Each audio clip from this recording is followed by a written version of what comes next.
First cave exploration. We'll see what's in this thing. All right.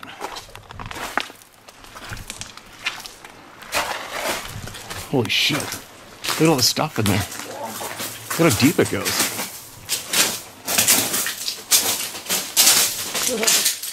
Feels eerie. Wow. Crazy.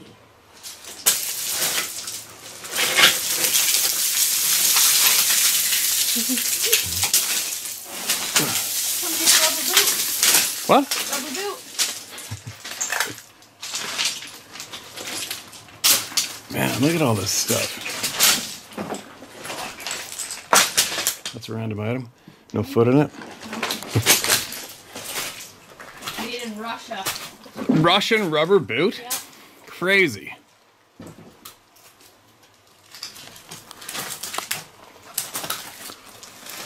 Oh, the dressing. Holy. Crab trap floats. Lots of crab trap floats. Get an outside look. Crazy is that?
Here comes the heat.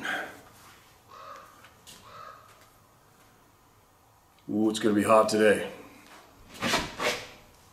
I think I'm caught up. I'm almost ready to go, except I don't have my hunting gear ready to go, but I'll do that later.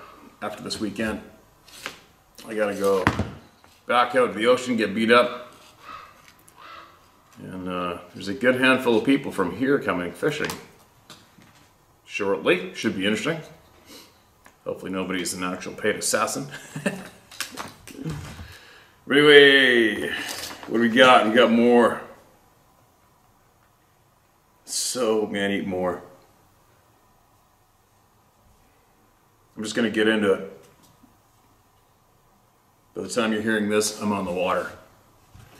All right, listen to this. I can start with some recent ones, all right, to ensure there's no duplicates being screamed out. You know how that can affect some people. This is titled, Oh Yeah. Hi Steve, thanks for letting the world know about everything you do. So I'm gonna sound crazy, but those who know me know that I don't really care what anyone thinks. My guy and I went camping on the long weekend, northwest of Sundre, Alberta. My usual spot was taken, so we kept looking for a spot on the Trunk Road. We happened upon a beautiful place of land. I had a weird feeling someone was watching us, even though no one was around. We had a great night and explored the area a little bit. We found a deer carcass, totally picked clean, except for the legs were still there.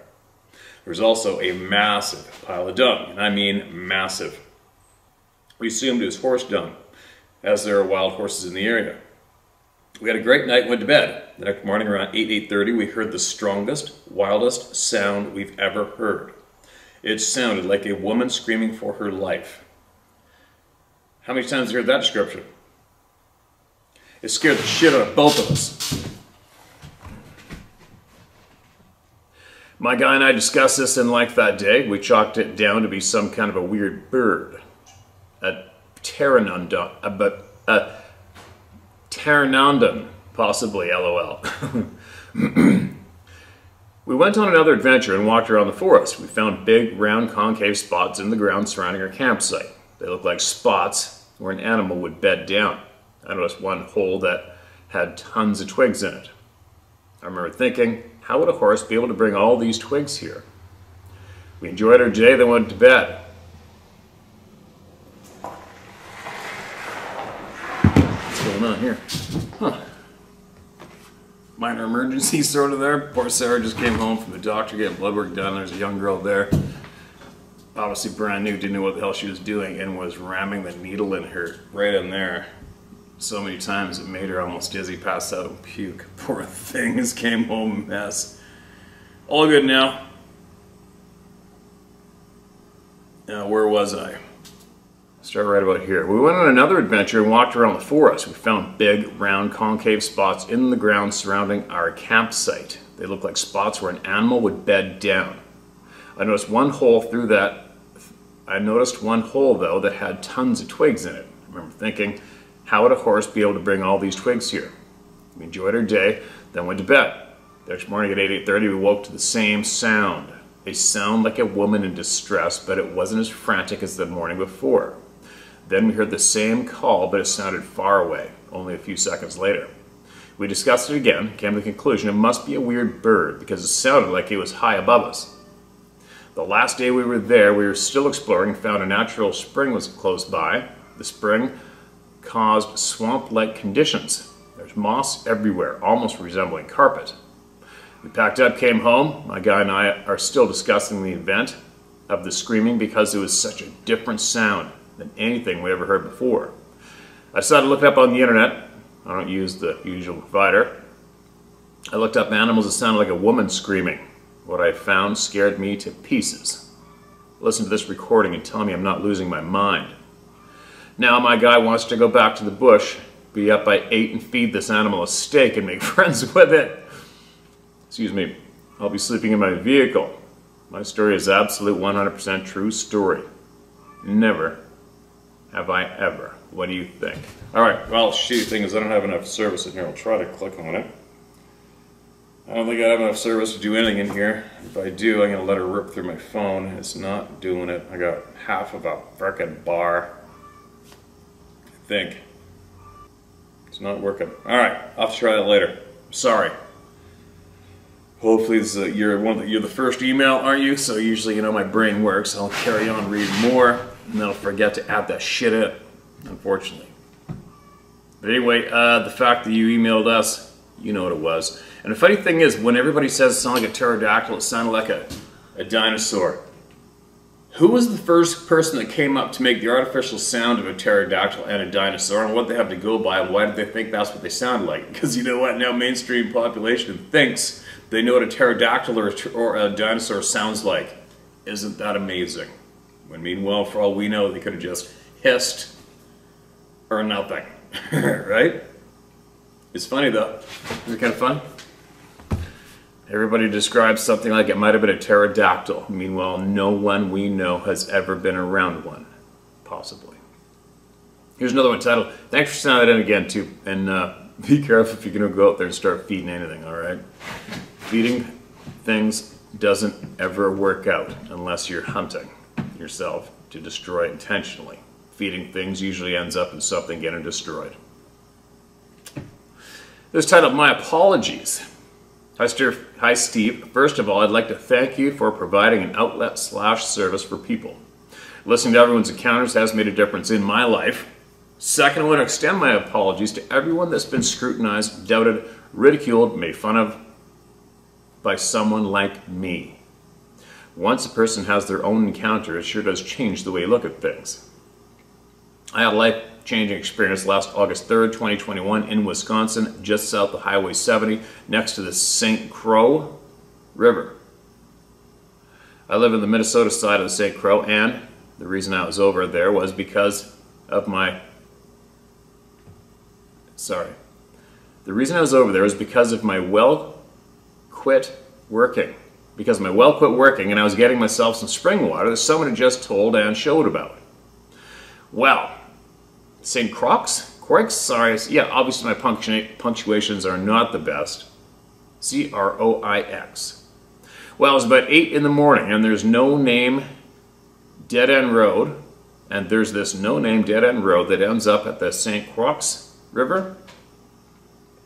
About halfway down the road to the river there was a creek that I was getting this water from. I'd fill big jugs and 5-gallon pails full, and when I took a couple steps to get back up the bank to the road in my truck, the tailgate down and I would slide the water in. When I got up the bank, I saw what I thought was a bear, about 50 yards down the dead-end road towards the river. We looked at each other eye to eye and I had froze. After a second or two, it turned away and walked off into the tree line. I continued getting water, but I never took my eyes off that area. I wasn't going to let that bear sneak up on me. So, a few minutes passed and about 100 yards down the dirt road, 50 past where I saw the bear, there was this big, black, hairy thing doing something to this telephone pole that a power line ran on. Typo, that a power line ran on. Then this other hairy creature, not as big, walked up to the one doing something to that pole and looked like it said something to it. Then it started to walk away, but stopped and turned around and went back to the bigger one like I forgot to say something, and then it turned to walk away again. And all of a sudden what I thought was a bear walked up on all 4 to them, and then all 3 of them looked at me at the same time.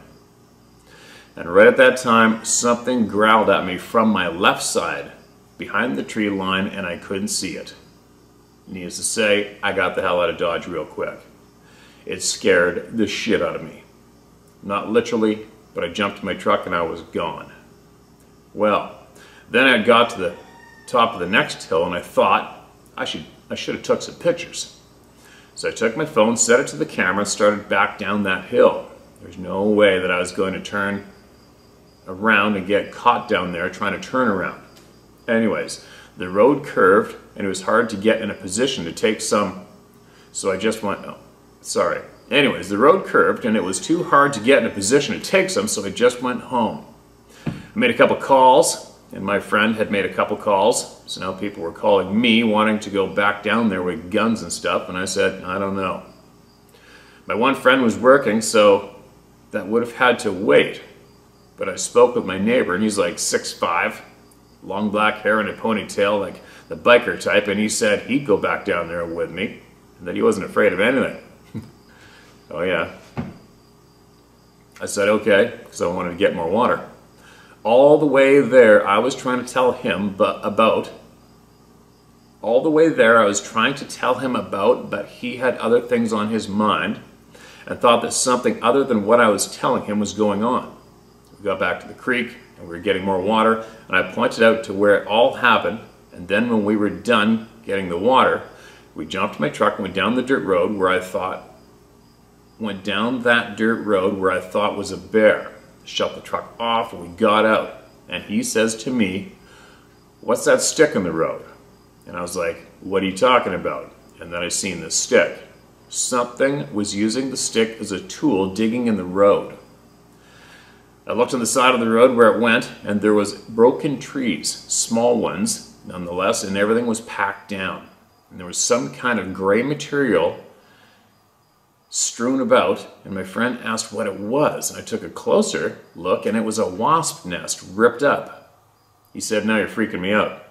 Because just before that, I told him that bears don't use sticks as tools. Now what really got him was the bear footprints by the stick. And those footprints were just like human footprints. Then I also remembered that what I made eye contact with had a flesh-toned face, not a typical bear face.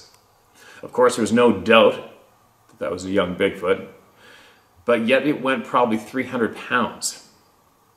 We then went farther down the road to the pole and looked for tracks. There were none to be found, but all the vegetation was packed down. There's no doubt in my mind what I saw, and no one doubts my word. And I even got pictures of the footprints to validate my encounter, if anyone ever doubts me. My name is Mike Dawkin, and I've been back there, but I don't go alone, and I get my well water. I don't go alone, and I got my well working now, so I don't have to go.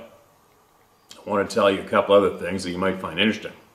You want to know why they don't like and kill canines? Well, I was thinking that maybe they will eat them, like they would eat a horse. And I was telling my niece this, and she said they're probably used to dealing with wolves and such, and that they consider dogs and wolves and or coyotes. Let me read that again. Why am I screwing up?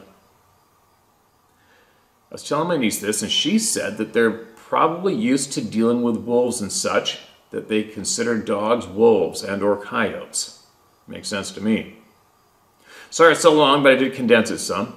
Thanks, and we're getting closer to the truth, Mike. Okay, Mike, for some weird reason, the second you said that you heard the voice growl to your left, I instantly thought to myself, oh shit, so they can throw their voice. Possibly, right?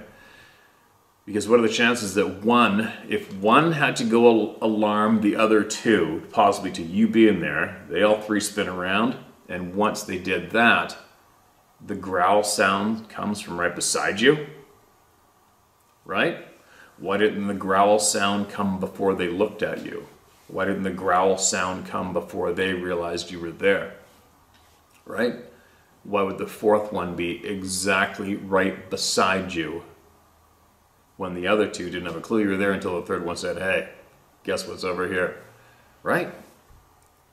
I think that's a very strong possibility, that they are throwing their voice directly at you. Maybe. I don't know, speculation, obviously. But that experience makes sense to me, for that is what has probably happened, I think. But anyway, welcome to the club, man. Welcome to the club. And there's no escaping. And you're never, ever, ever not going to think about those beings ever again. Every time you go anywhere where there's forest. Right? Welcome to the club. Member number? Who knows? Who knows?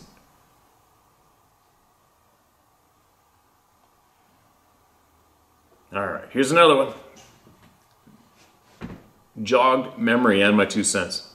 Hey Steve, the video you posted August 15th, 2022, titled Threatening Text. The topic of sleep paralysis and skinwalkers came up. Sparked a memory from my childhood / early teen years. Probably from the age of 8 to 15 years old, I would periodically have sleep paralysis. Excuse me. Unlike the emailer, which could control them. I couldn't control them, or I couldn't control them and they would happen at random. Well, kind of random. Whenever I would fall asleep on my back is when it would happen, as well as for lucid dreaming. Funny enough, I had a fear of sleeping on my back probably up until junior year of high school. Excuse me. Excuse me. I'm 24 now, and these things no longer happen. Terrifying to say the least. But I've overcome my fear of the paranormal, especially when you have God on your side. To get to the point, during one of my many episodes, I saw a skinwalker-like creature when I managed to open my eyes, which was rare during a paralysis. It was standing in the doorway of my room. One thing that was odd about this encounter is that I wasn't scared because the face reminded me of Groot from Guardians of the Galaxy, LOL. He was about 4.5 feet tall, pale, and I was in such a fog I could only see the head and partial torso for some reason. Just remembered staring at it with its black eyes and pale face. I must have drifted asleep or something, because that's all I really remember. Never really thought too hard about it and thought it was just my mind in dream state. I've always been aware of the paranormal growing up, just not with the info that I have now. Like how you can access the spirit world through dream state. Interesting stuff, but stay away, far away. You ask why some Bigfoot kill dogs. It's probably just because they remind them of Dogman pups. Not sure if that's been pointed out yet already, LOL. Also, the pressure we talk about from these beings doesn't seem to be unique only to them. Demons also have this capability. I've been waking up from a dead sleep due to sinister presence in my room. You can actually feel which way the direction of the energy is coming from and the distance roughly, which is crazy. Just have to cast them out in the name of Jesus and you're good. Used to be scary to me, but now it's just annoying. That's very, very rare though. My house isn't haunted or anything. I think they're just passing through, or I'm inviting them on accident. I don't know. Used to have precog dreams as well and lost them a couple years back. I don't know why. Never saved anyone's life or foresaw some tragedy. Just random events that eventually came into fruition. Haha. The last thing I want to say is that I've had 2 vivid Bigfoot dreams. One is where I'm watching a Bigfoot walk through the woods at a bird's eye view in broad daylight, and it turns back to look up at me. The second dream I had, about 2 to 3 times, I'm walking along a stream/river on a dirt path that runs parallel, and large rocks on the side of the path scattered, and I'm clearly walking up on a Bigfoot who thinks he's hiding behind a big rock. You can clearly see him because the rock isn't big enough to hide his body. I get within the vicinity of him and just stare at him, and it throws its arm up with a disappointed look. I don't know what to think. I'm just a dude from the suburbs of Southern California. Never been in the woods in my entire life. What? Never been in the woods my entire life? I've always just been curious about the things that don't exist, lol. Thank you for all you do, Steve. Been watching you for almost a year now. Don't let anybody stop you. God bless you and your family. Thanks. All right, man. Thanks for that email. Interesting thing about the dog, why they hate dogs. You had a lot of people email me in an idea. And I don't know, I haven't a clue, because for me, what I knew, as an example, what I know about wolves. Wolves do not tolerate any other canine's presence, period. They don't, including other wolves. Wolves are the #1 killers of wolves. They can't stand them, they do not tolerate them, period. But we have had a few people have written in about seeing these things with a wolf and with domestic dogs, and off they go. So who knows, right? Who knows? But tearing, if you let's just say you were one of these beings, you can't stand canines at all, won't tolerate them, you go and kill a domestic dog, you tear it in half, but then you go out of your way to throw it at the door of the house it came from and leave it on the porch. Well, that's not really about the canine then, is it? It's about the person who owns it, right? So I don't know, it's a mystery. I'm not overly concerned about it. I mean, I am very curious, but I would hopefully one day I want the direct 100% answer from somebody who possibly communicates with these beings, so they've got the message out somehow. And I would be very curious to know the actual first-hand, straight from the source reason. Then another thing I'm going to share with you guys too is not all, it's not just these beings that have these so-called supernatural powers or other humans, which we do.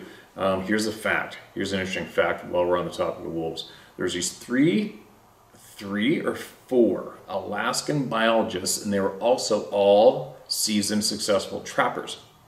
And they were monitoring a few 3 packs of wolves, I believe, and I think one of the largest national parks in Alaska, the state of Alaska.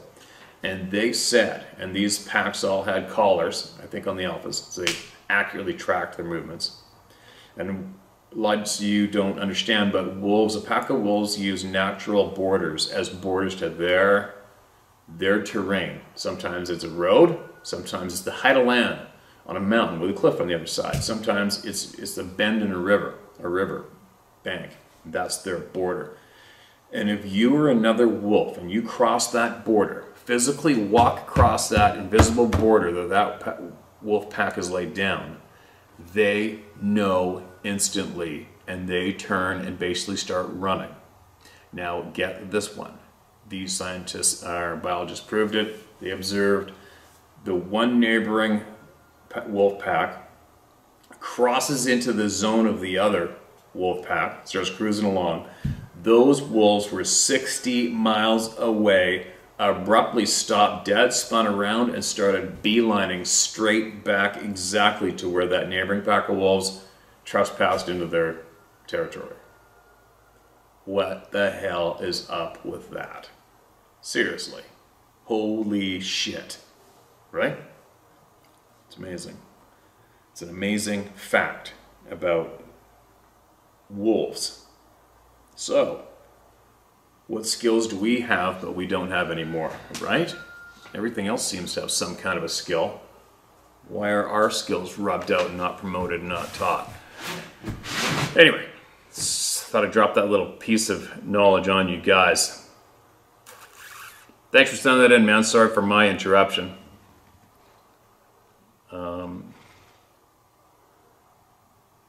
Yeah. Uh-oh. What's this one? Did I screw up? What have I done here?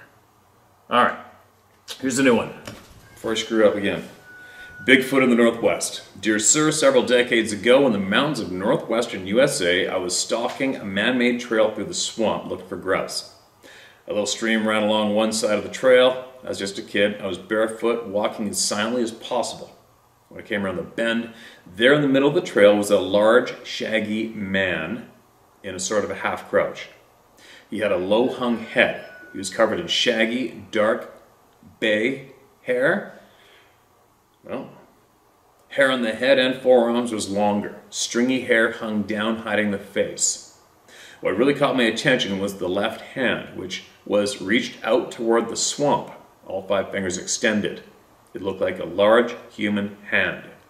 We faced each other for no more than 3 seconds when he leapt off the trail into the swamp, moving like no human can move. I was terrified. Bigfoot was not in my vocabulary in those days. Grandfather warned me many times of trolls in the woods. I thought I saw a troll. I turned right around, went home, didn't go back there for a couple of years. Soon after that experience, I climbed a difficult ridge overlooking a favorite fish hole to reach a patch of raspberries.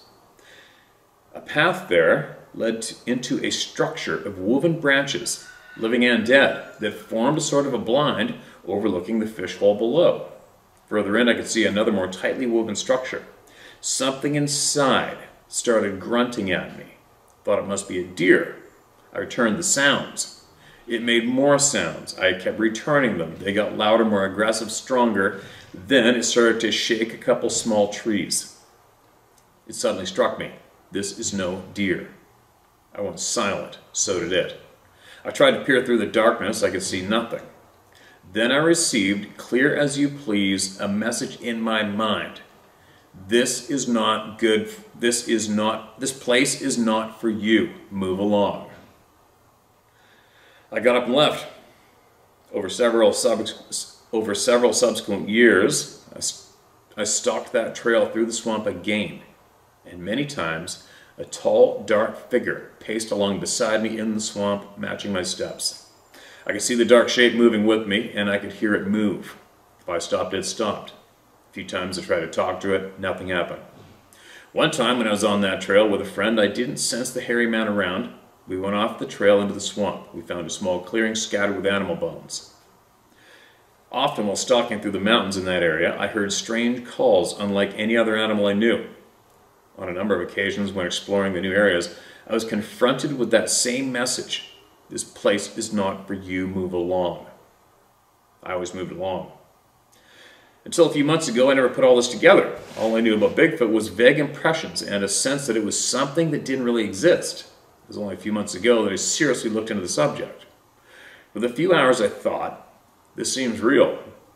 After 3 days of research, I was 100% certain that they really existed. Proof was overwhelming. At first I didn't think about my experiences, but over the next couple of weeks I found myself looking back and started putting things together. I realized that I had almost certainly had very close encounters with Bigfoots when I was younger. Ever since, I've been plagued with the need to understand them, especially to answer the question, what are they really? Looking back, it's like I've been avoiding any information about Bigfoots. It's like on an unconscious level I didn't want to know. Despite convincing myself that the hairy man I saw was just a hobo, I only entered that area with great trepidation and extreme caution. Deep down, I knew it wasn't a hobo. The hobo theory was preposterous, beyond reason. It's hard to explain how I was ever able to entertain such a crazy explanation. Recognizing the truth of Bigfoot opened some kind of door in my mind.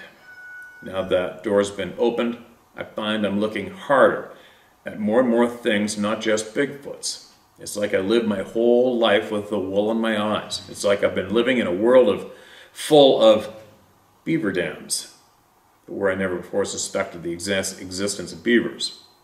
Why is it that many of us with these experiences try so hard to not understand, to forget?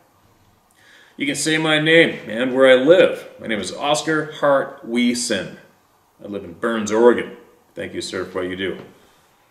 And there's another holy shit story.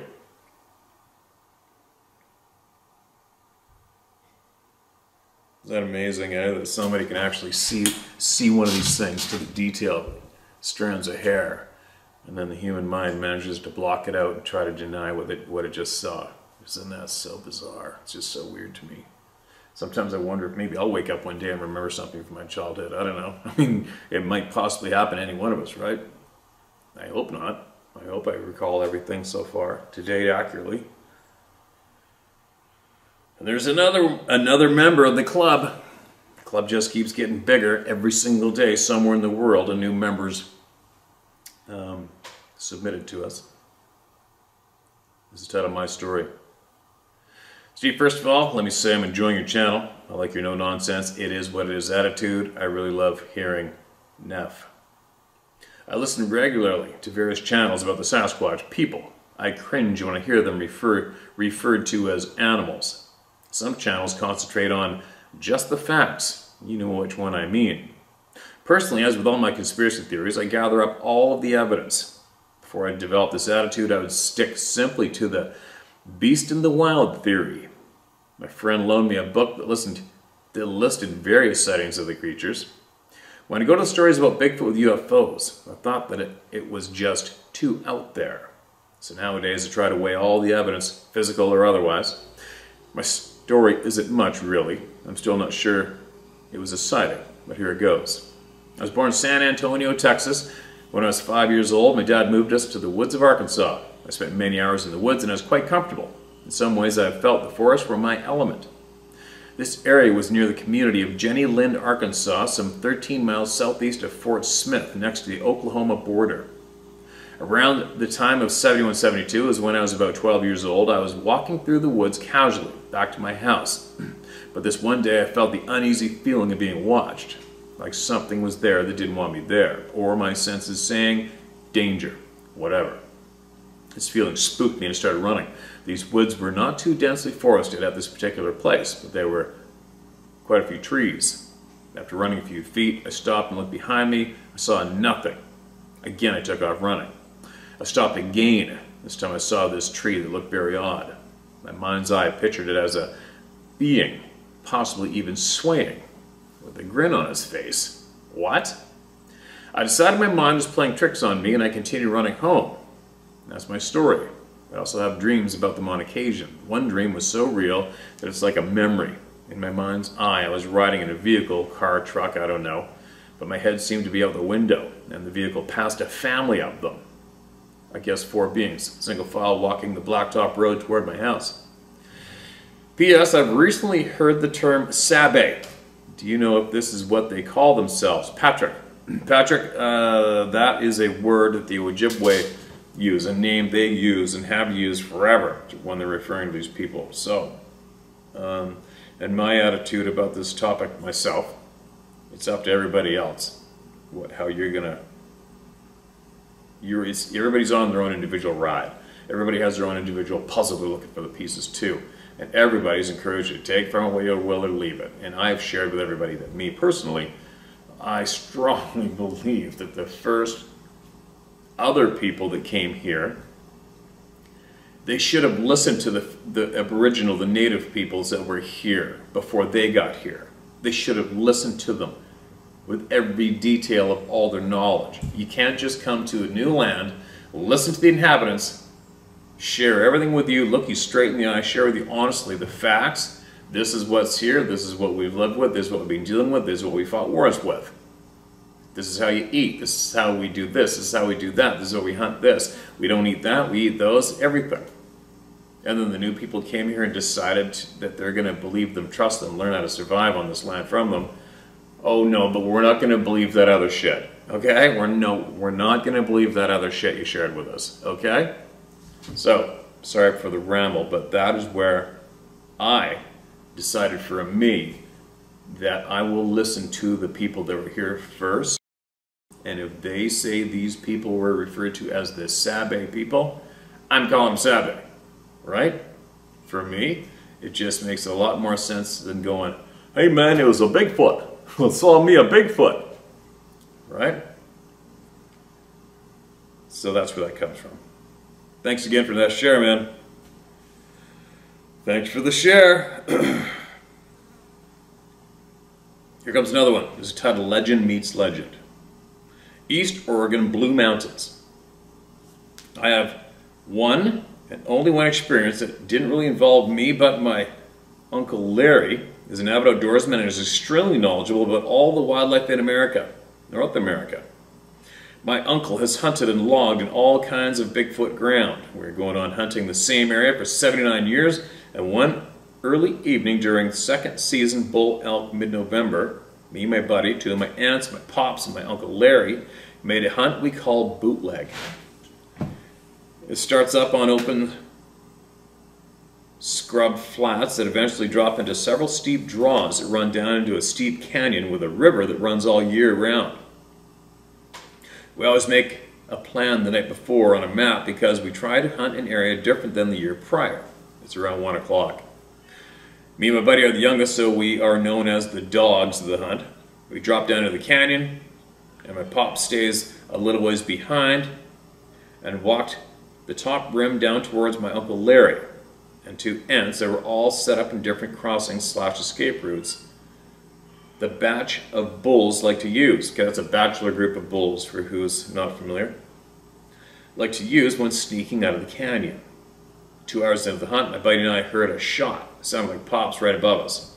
We waited for a bit and then decided to slowly make our way up to the top rim.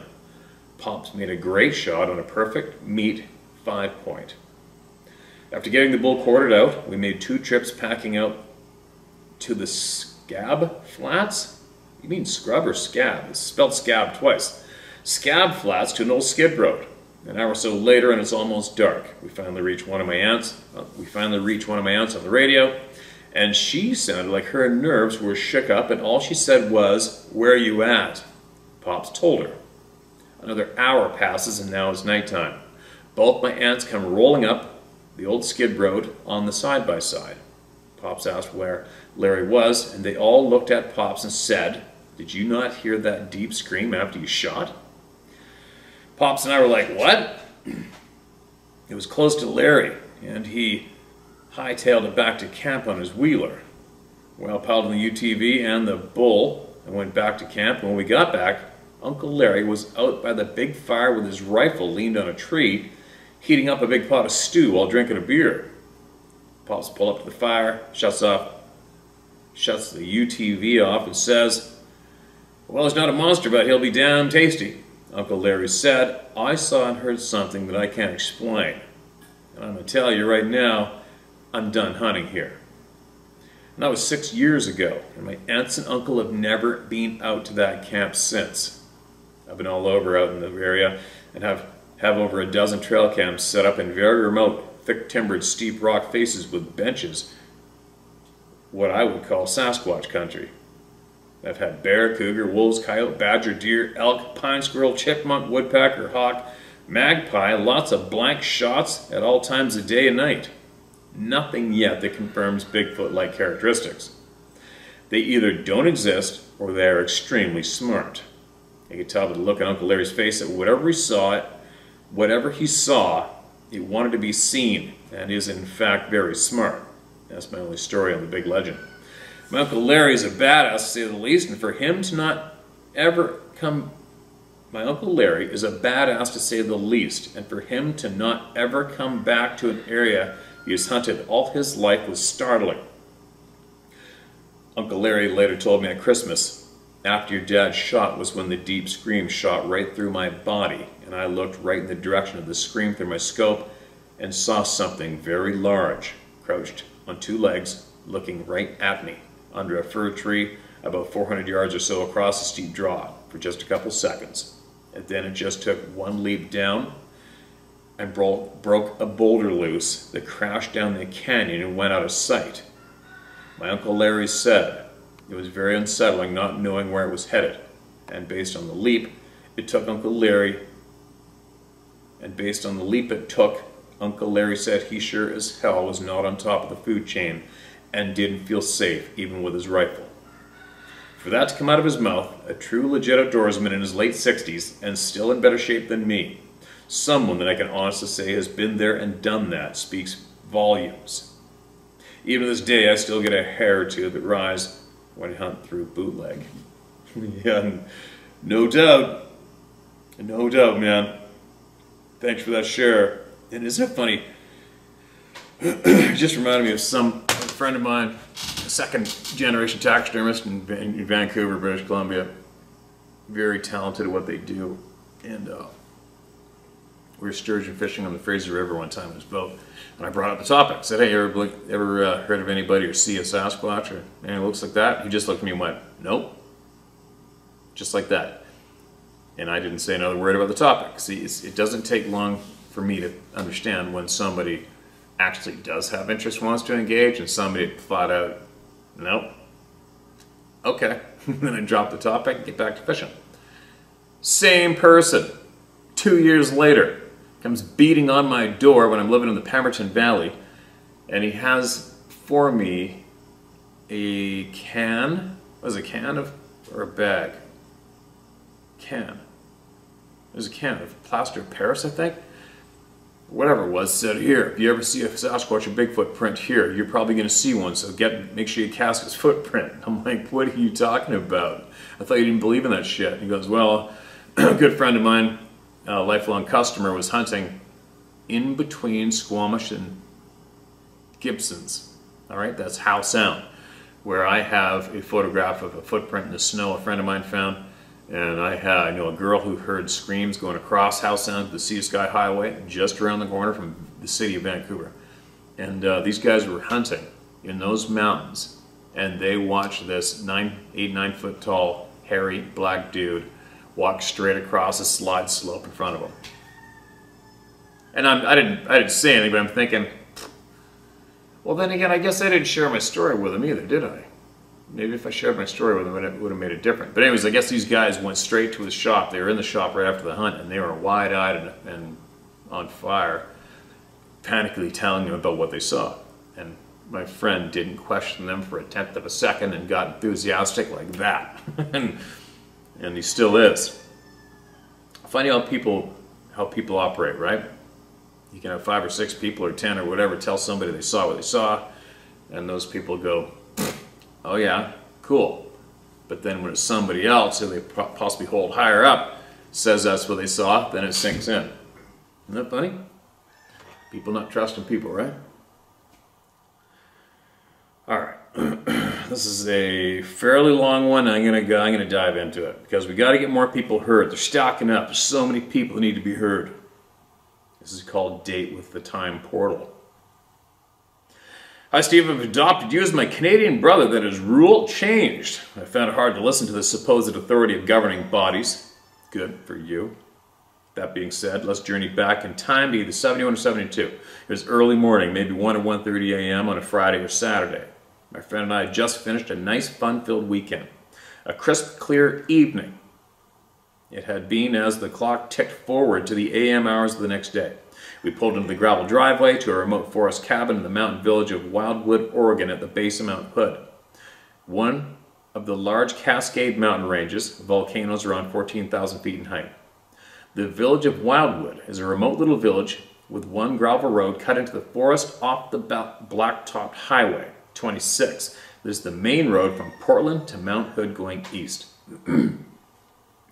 This village is unique in the fact that each plot for a cabin is just cut from the forest. A 100-foot cookie cutter circle is cut from the forest, then 50 feet of forest separating the next cookie cut 100-foot circle. The gravel road is maybe 50 cabins. The gravel road has maybe 50 cabins dropped into the forest in this manner. From one cabin to the next, either can be seen. Our a frame cabin. Our A-frame cabin was the only cabin with a light on that early morning hour. Sorry, I'm getting a little messed up here. I don't know why. We pulled in the driveway. I went to the front door. Realizing I didn't have the key, I proceeded to the rear cabin deck, which had a window 4 feet from the ground. I proceeded to attempt to open the locked window with a pocket knife. I then asked my friend Ish to see if he could go back to his truck and see if he could find a coat hanger or wire, something similar, that I could use to get the wood unlocked. He left the porch, heading back to his truck, 100 feet back into the dark forest. I immediately felt like I was being watched from the forest. My neck hair turned to wire. I attempted to speed up the entry attempts. We had a lowland shepherd wolf mix as one of our pets. His name was Thor. Thor was on the back deck with me. All of a sudden, Thor began to run on the back deck, leaping off while barking frantically. Wolves don't bark. I never heard Thor bark like a dog as he leapt off the 3-foot-high deck to the forest floor. He completed a 60-foot circle from the back porch out into the forest, running through the brush. Then leaping back up onto the porch, rushes up to me with his tail between his legs. He cowered under my outstretched legs. So I looked down under my legs, seeing our half-wolf trembling in fear, hiding under me, so I could protect him. Ha ha. I'm taking all this in, was scared Thor so bad he was trembling in fear under my legs. What scared Thor so bad he was trembling in fear under my legs? He usually chases bears, cats, and raccoons, so what put the fear of God into Thor?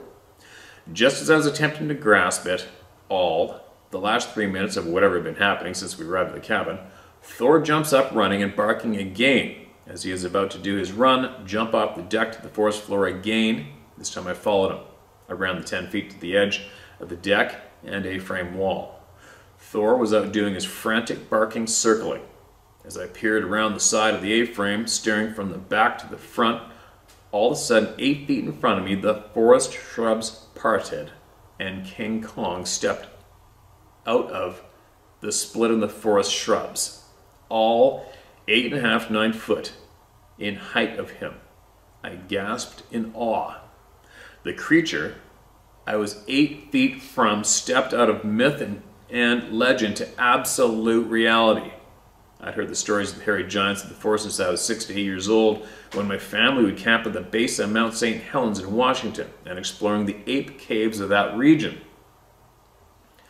Fear of the unknown slammed me. In one smooth move, like a USA gold medalist, I catapulted myself off the deck with a one-hand push-off, landing myself beyond the stacked firewood at the base of the deck. When I hit the forest floor with my feet, time changed. I remember the flash showing me the time was... What? I remember the flash showing me the time was 200,000 years in the past. The cabin vanished and was there no longer. I knew I was 200,000 years back in time. The silence of the forest up to this point was mystical.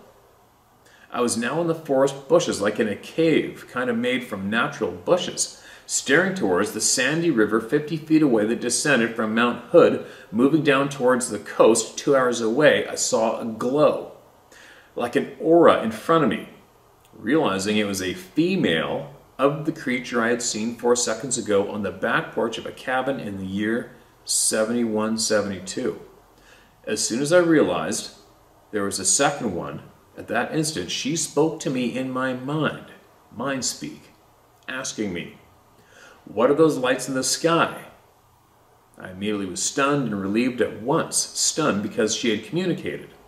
Relieved because at that moment I knew they were people. A tribe like that, not some monsters that they were just out for blood to unsuspecting humans. So now the fear of the unknown immediately lifted.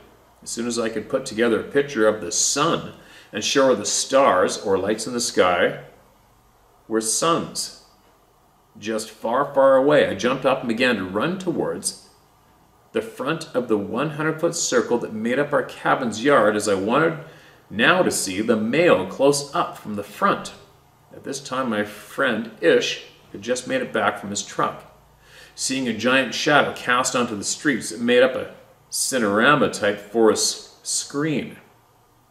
Clearly, we both could see a giant Kong-type entity walking, swinging its arms. As Ish begins to yell, what's that?"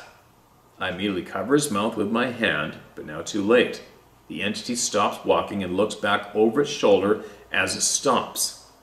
Thor appears again at my side, boosting my courage as I run along the 75-foot length of the cabin, out of the front, as I run along the 75-foot length of the cabin out in the front yard circle of grass, one large fir/pine tree stood in the middle of the yard. Thor runs to the base of the tree, sits on his haunches, and stares up into the tree. I'm standing under it, and all it would have to do is drop down and land on me. I'm sure that is how it hunts on some occasions. I yelled to Ish. The big shadow was a Bigfoot, and it was now in the 150-foot tall tree Thor was staring up into. I said, "Let's go, go, go." We jumped into his truck and took off, not returning for 2 days. We could see where it stepped from the forest onto the gravel path 3 feet wide that ran the length of the cabin. Since 1971-72, my life changed. My eyes opened. I knew the reality. They, the powers that be, were sharing with us was not the real reality. So I went off to discover what was the true reality. I've listened to stories like you present on your YouTube channel for over 50 years now from 100 different presenters. My puzzle's getting clearer and clearer. I'd known that the forest giants were sighted many times along with UFOs, right before, during, or after the UFO is seen. They've been seen inside UFOs by abductees. They've been seen beamed out from underneath the UFO in Wisconsin. However, the female that mine spoke to me didn't know the stars were suns. Leads me to believe they are not all involved with UFOs and space travel, or she would have known the stars are suns. Having studied some of the most ancient written stories rendered by the scribes of Sumer, Babylon, India, and verbal legends of America, my puzzle's kind of coming together like this.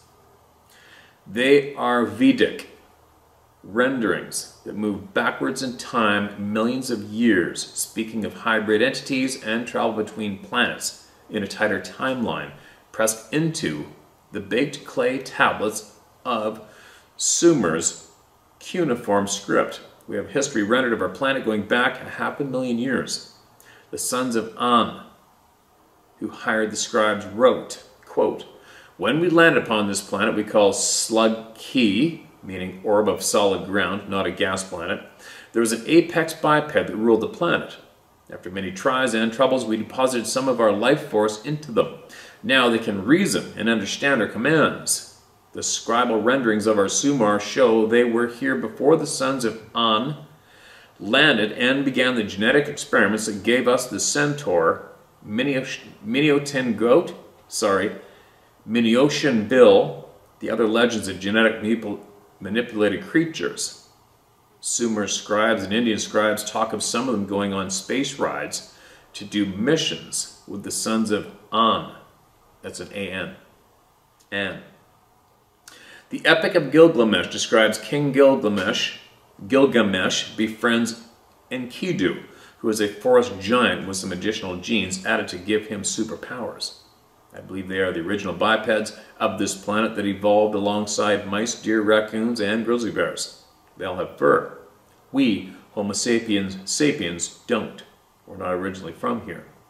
I also believe they've been working hand in hand with the sons of An and possibly some of the other off-world entities like the Greys, etc. Love what you did to let this channel share what was experienced by the folks telling the stories. Like many others, I haven't told my story lots because so many folks just think you're nuts or something. Thanks for taking the time out of your life doing this for the planet and its people. Alright, there you go. Appreciate it, man. Another member of the Club of No Return and someone who's spending a lot of time digging, trying to find the answers. Right? digging and trying to find the answers. There's so many of us out there trying to do the same thing. It's so funny what people think is crazy, but meanwhile what they have in their everyday lives is accepted as normal. What the F is up with that? Right? What is up with that? I wonder how many puzzles out there are starting to get tighter. Smaller gaps missing in them. I hope a lot. Not too often we get people sharing what their puzzle is starting to read to them, is it? But I appreciate it. I want to hear more. I got a lot to share. I got a lot being sent to me from the same sources, and it's piling up. And yes, it is in a very secure place, and it will be shared with all of you. But it's just to let you know, information is piling up. All right, piling up. Now I gotta go. It's getting freaking hot out. I got the shop door wide open to kill the echo, and the heat is pouring in. I picked up all our baby meat chickens and turkeys yesterday. They're in the poultry barn. Now I possibly have a problem predator on the property right now. Great. So here I go. I'll be back again. Share my story at huthunt.com and get it out here.